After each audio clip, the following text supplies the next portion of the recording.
So guys, it's about 1 to 2 weeks from our first frost, and I grow sweet potatoes in about 25 buckets spaced throughout the garden in different spots so I can test what produces the best results.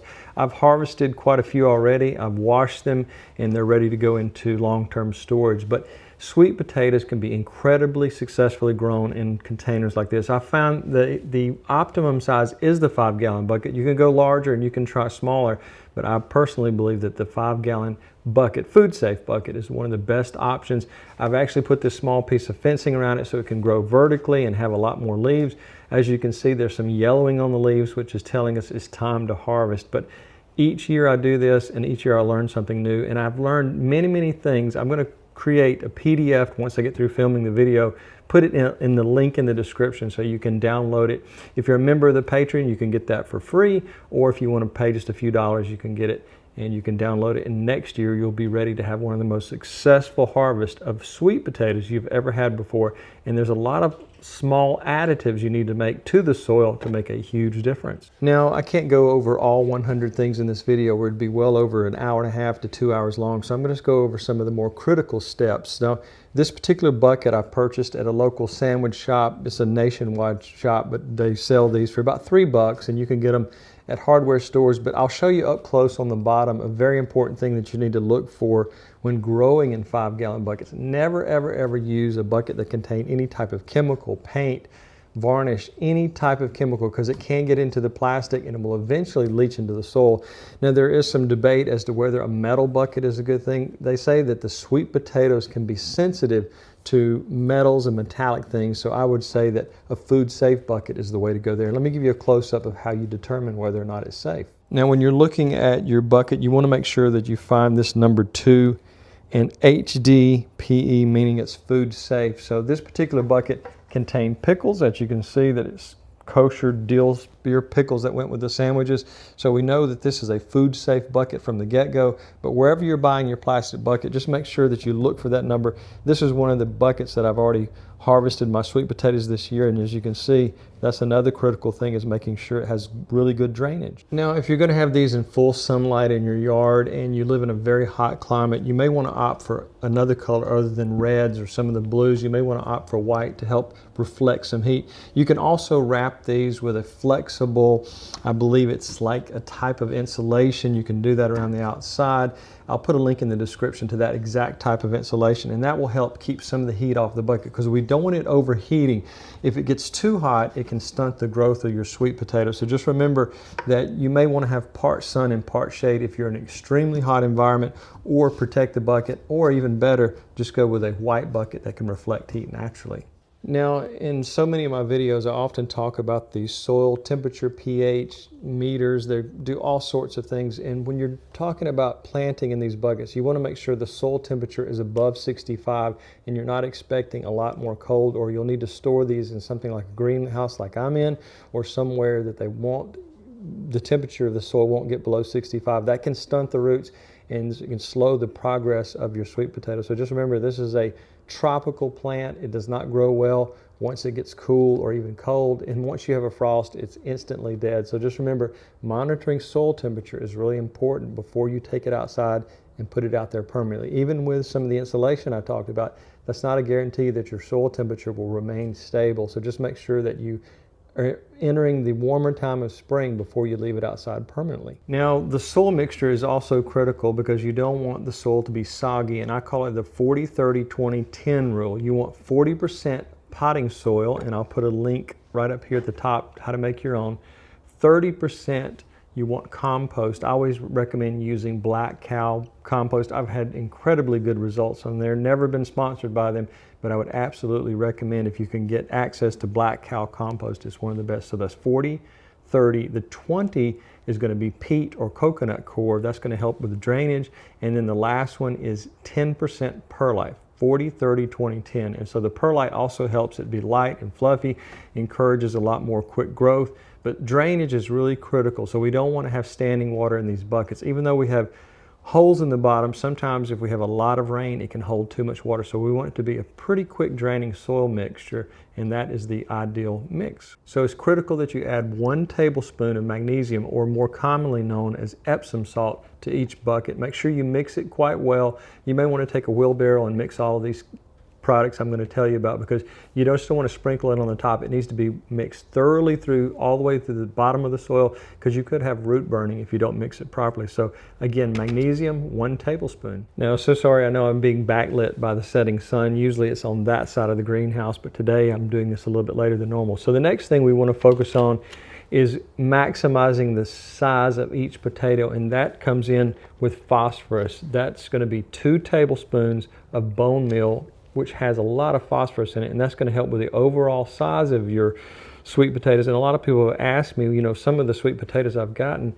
were really huge upon harvest, and theirs were very weak, and they couldn't figure it out. That's one of the secret and key components of getting the maximum size. You only have a limited amount of soil, so you want to have a bucket that comes out with 5, maybe 6 really nice sized tubers when you go to harvest. Now I wanted to give you a close-up of some of the potash I've made, and that is going to be critical for the potassium. You can order some online.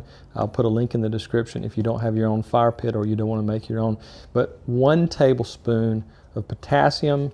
I have this, and if you do make your own potassium, you want to make sure that you're making it using the smaller limb portion. So actually some of the small cuttings you might be using from pruning trees and things like that, once it dries out, put it in the fire and then collect the ashes before a rain, and you'll have a very, very high quality potassium with a lot of minerals in it. So it's really important that you remember that you do that. The larger pieces might have less minerals, so that can be a huge factor in the sweetness of your sweet potatoes. Is this right here, potassium or potash. Now generally when I'm growing sweet potatoes in buckets, I only put a maximum of 2 slips per bucket, and that's because the more slips you put in there, you're going to have a lot of competition for nutrients, and you're going to have a limited amount of space. So just 1, maybe 2 if you feel like you might lose one of your slips. It's really important that you don't forget, because that can really mess up the overall size. As you can see, these that have been collected and already washed,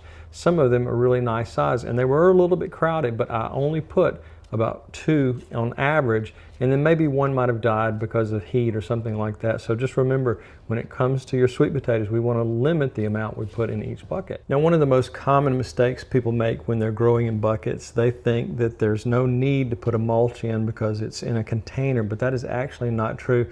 I put at least 1, maybe even 2 inches of shredded pine bark. This is also called soil conditioner at our local hardware store here in the States called Lowe's, and you can get it in a bag. Look for a white bag that says soil conditioner, very finely shredded, and that's going to help with any possible weed seeds that blow in. It'll also help maintain the proper moisture in there. So just remember, whatever you're putting in there, whether it's straw, pine bark, anything, you just want to make sure that you put a nice 1 to 2 inch layer so the sweet potatoes don't dry out. You have to do a little bit of balancing act there. You don't want it to be too wet, you don't want it to be too dry, to get the right type of sweet potatoes at the end of the season. Now, if your garden is anything like mine, it is under constant threat of insect problems. It's just a way of life in the deep south. And so here's a couple of things you can do. You can either use food grade diatomaceous earth. Basically it's just ground up ancient seashells, lightly dust around the soil. Don't put too much on the leaves themselves because it can interrupt photosynthesis. Or you can use a mixture of a few drops of Castile soap, which is a very safe soap, completely natural, and mix it in with whatever type of neem oil that you can find. Some of them are concentrates and some of them are not concentrates, so I won't give you the exact amount. You'll need to look on the label. So mixing these two together will help the neem oil stick to the leaves better and will cut down on any pests that are going to attack the sweet potato vines. So just remember, these two right here are my mainstay. I don't like using chemicals on my produce or anything like that. I want it to be as clean as possible. Now, over time, throughout the summer, the heat can really take its toll on the soil in the bucket. So we want to make sure that you aerate the soil. You can either take a chopstick, a branch from a tree or something like that, go about 6 to 8 inches into the soil and gently probe down into the soil to allow proper oxygen and some nutrients to get deeper into the bucket. So that's really critical that we remember that oxygen is an important part of growing any vegetable. If the soil is too compacted, it can be a huge problem and you won't have the results you were hoping for. So guys, I created a PDF that has 100 tips on it for growing sweet potatoes, and it's going to help you master growing sweet potatoes where you'll have results like this, whether you're growing the purple Japanese sweet potato or the American orange, yellow type of sweet potato. And it really makes a huge difference to know all of this in advance, because it saves you a lot of trial and error that I've had to go through for 25 years to get these kind of results. So it really makes a difference if you have all these. If you're a member of the Patreon, you can download it for free. If you want to just purchase it outright, you can go to the link in the description to Patreon and do the same thing. You can download it to your device. You can print it off, keep it handy for next year. And I know we're at the end of the garden season, but late spring is when we'll start getting those slips ready to take back out into the garden so we can start the whole process again. And I think sweet potatoes in general are one of my favorite things to grow in the garden because they're so easy and the results can be quite good if you follow some very specific rules. So guys, if you like these type of videos, whether it's home improvement, gardening, or just sometimes I enjoy doing a fun experiment, such as creating heating devices for the greenhouse or for my shop, I do that as well. So I have a large variety of interest I like just creating videos about. So it's not just one area or the other. So some people like seeing a variety of videos and some people just want to stick to gardening. So I have a lot of each on there. So take a look at the entire library and you might find something you're interested in. If you have a question about this video or any previous video, I hope you'll become a public subscriber first. I tend to put questions from subscribers to the very front of the line. I get anywhere from 100 to 300 questions and comments a day, and it's nearly impossible to answer everybody. I would like to, but I just have a limited amount of time when you have a 2-acre garden and trying to make it all work. So hope you'll become a subscriber. That would really mean a lot to me. And even more important, if you want to really help the channel grow, become a Patreon, and that will really help me in the long run to create as many videos as I can possibly create every day with my limited amount of time. Guys, I really appreciate you watching and have a great day.